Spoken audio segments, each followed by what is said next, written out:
चलो भाई, देखो अब मैं क्या करता हूँ। હેલો મિત્રો, એક આજે બહુ જ સરસ એક મારી પાસે કેસ આવેલો. એ કેસમાં એક લેડીએ ખાલી મને પૂછ્યું કે સર એક ક્વેશ્ચન કરવો હતો કે દુઃખી થવાનું કારણ શું. તો એક છે બહુ નાની અમથી વાત, પરંતુ એની પાછળ ઘણા બધા રીઝન્સ છે. દુઃખી થવાનું કારણ એ શું એક સ્વયં આપણે પોતે જ છીએ કે બીજાને કારણે આપણે દુઃખી થઈએ છીએ, કે બીજાની વાતને લીધે આપણે દુઃખી થઈએ છીએ. ઉદાહરણ તરીકે સમજીએ કે સમજો તમને પેટમાં દુખે છે તો એનું કારણ શું. તો તમે કંઈ બહારનું ખાધું હશે. તમારું માથું દુખે છે, એનું કારણ શું. તો કે તમે બહુ સ્ટ્રેસ લો છો, તમને રાતભર સુધી ઊંઘ નથી આવતી.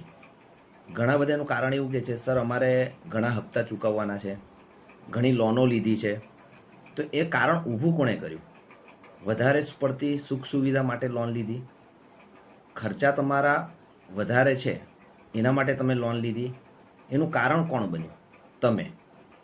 તો આપણી જરૂરિયાતોને લક્ષીને જે પણ આપણે કાર્ય કરીએ છીએ એ ઘણીવાર આપણે વધારે પડતા કાર્યને કારણે આપણે દુઃખી થઈએ છીએ. તમને કોઈ કહી જાય તો પણ તમે દુઃખી થાવ છો. અચ્છા, કોઈ તમને કંઈ કહેતું નથી તો પણ તમે દુઃખી થાવ છો. ઘણા બધામાં આ એક વસ્તુ જોવા મળી છે કે સર મારા ઘરમાં મારી સાથે કોઈ વાત નથી કરતું. હવે એ વાત નથી કરતું એ પણ દુઃખ છે, અને સર કોઈ મારા વિશે બોલે છે એ પણ મને નથી ગમતું. હવે અહીંયા વાત કરે છે તો પણ એ દુઃખી છે. ઘણીવાર હસબન્ડ વાઈફમાં ઝઘડા થાય છે, એના કારણે બંને પર્સન દુઃખી થાય છે. એનું કારણ શું? તો એ કે નાનો અમથો ઈગો, અથવા તો તમે તમારા ઈગોને સેટિસ્ફાઈડ કરવા માટે સામેવાળી વ્યક્તિને નીચું બતાવવા માંગો છો. તો એનું કારણ શું બન્યું? તમે. તો મોરલ ઓફ ધ સ્ટોરી કે તમે જેટલું વિચારો છો કે મને અહીંયા દુઃખ છે, મને આ વાતથી દુઃખ છે, મને પેલાથી દુઃખ છે, તો એ દુઃખનું કારણ તમે પોતે જ છો. પરંતુ તમે એ દોષનો ટોપલો બીજાના માથે મૂકી તમે એને એક્ઝ્યુલરી કરવા માંગો છો. और अभी तो रुको, क्लाइमैक्स अभी बाकी है. જ્યારે તમે તમારા દોષનો ટોપલો બીજા પર નાખો છો ત્યારે તમે એ ખાલી મેટરને ત્યાં અટકાવો છો.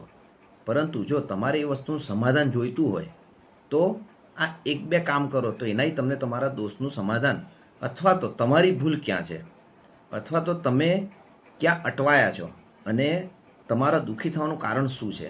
તો પહેલી વસ્તુ, અઠવાડિયામાં એકવાર ખાલી 2 કે 3 કલાક પોતાના માટે સમય આપો. પોતે શું વિચારો છો, પોતે કઈ રીતની વાણી બોલો છો, પોતે શું સમજાવવા માંગો છો, અથવા તો તમે જે વસ્તુ સમજાવવા માંગો છો એ વસ્તુ તમે સમજો છો, તમે શું બોલ્યા છો, અને તમે કઈ વસ્તુનું કઈ રીતે રિએક્શન આપ્યું છે. એ એકવાર શાંતિથી એકલા બેસીને શાંત વાતાવરણમાં તમે આ વસ્તુ વિચારજો કે આમાં ભૂલ કોની હતી.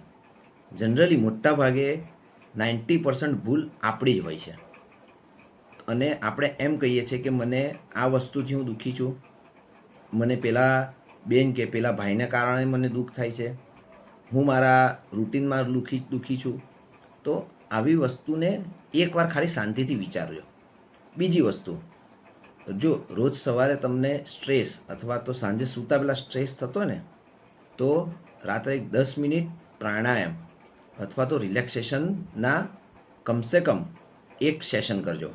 એક session means 20 time breathe out અને બ્રીથ ઇન, શ્વાસોશ્વાસ 20 વખત કરજો, જેને કારણે તમારી એક સેશન કમ્પ્લીટ થશે. તમે જોશો થોડાક જ દિવસમાં તમારું મગજ શાંત થવા માંડશે. क्या बात है सर, क्या बात है सर, क्या बात, ये बात है. તો મિત્રો, તમે મને જણાવજો કોમેન્ટમાં કે મેં જે વાત કરી એ વાત શું 100% સાચી છે, અને તમારા કોઈ પણ ઓપિનિયન હોય એ નીચે મને કોમેન્ટમાં ચોક્કસ જણાવજો. તો આપણે એ વિષય પર પણ ચર્ચા કરશું. અને મેં આપેલી એક્સરસાઇઝ જો તમને યોગ્ય લાગે અને જો તમે માનસિક રીતે જો શાંતિ મેળવવા માંગતા હો ને, તો આ એક્સરસાઇઝ કરી જોજો. આનાથી 101% તમને થોડાક જ દિવસમાં ફાયદો જોવા મળશે. Thank you.